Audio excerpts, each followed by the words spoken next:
झुलने के छैया बनम दुप हरिया बिताइला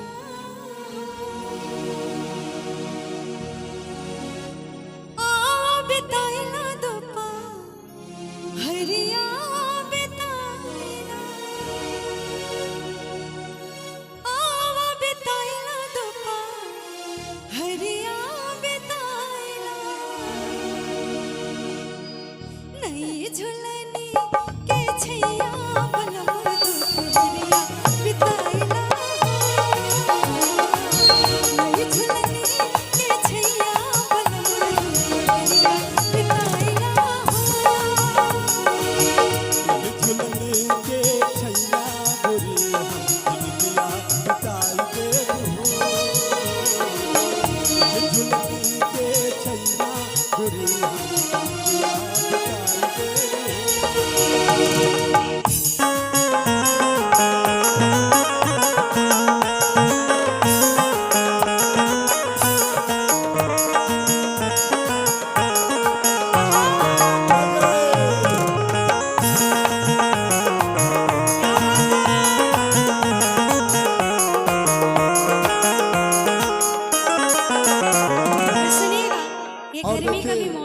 हमारे बीच में परम आदरणीय परम सम्मानित किसी परिचय के मोहताज नहीं है। आदरणीय बड़े भैया परम आदरणीय डॉक्टर घनश्याम पांडे जी और इंजीनियर घनश्याम पांडे जी और बड़े भैया डिम्पी पांडे जी और बड़े भैया परम आदरणीय सुरेश तिवारी जी जो कि बड़े भाई आशीष तिवारी जी के पिताजी हैं। एक बार जोरदार ताली हो जाए, जोरदार ताली। बड़ा ही प्यारा आशीर्वाद। और बड़े भैया परम आदरणीय गुलाब पांडे जी का आगमन हुआ है। अपने मंच के माध्यम से स्वागत अभिनंदन वंदन करते हैं। और आइए अर्चना जी। जैसे कि पता है कि गर्मी का मौसम चल रहा है, लेकिन पत्नी का भाव है, कहती है क्या 4 महीना गर्मी के दिनवा में छुए पसीनवा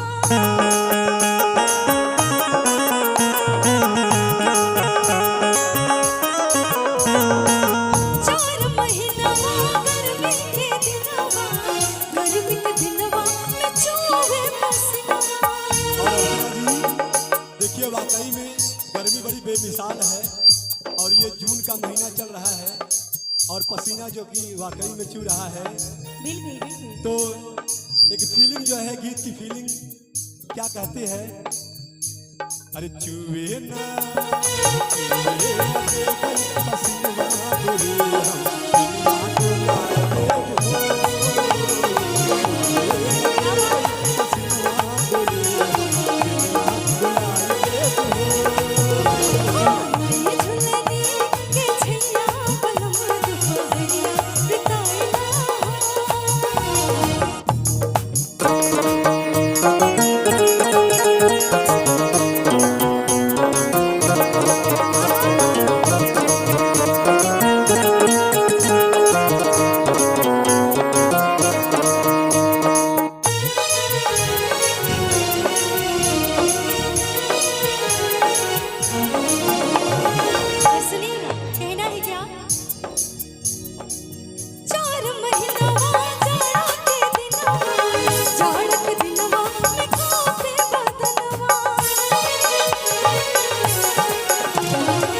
अर्चना जी कि 4 महीना जाड़ा के दिनवा और जाड़ा के दिनवा में कांपे बदनवा, तो क्या कहना है, अरे कांपे न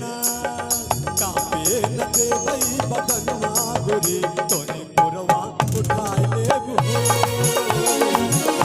न दे भई बदनवा गोरी तोरे पुरवा उठाए ले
दिनवा बरखत दिनवा में भीगे बदरा।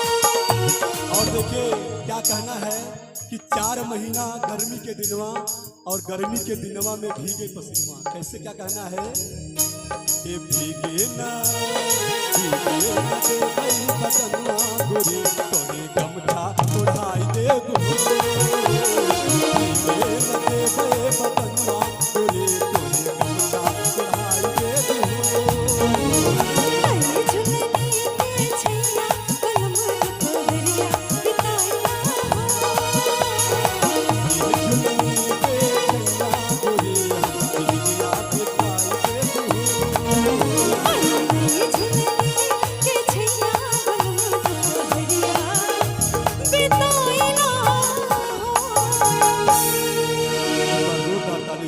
जोरदार ताली।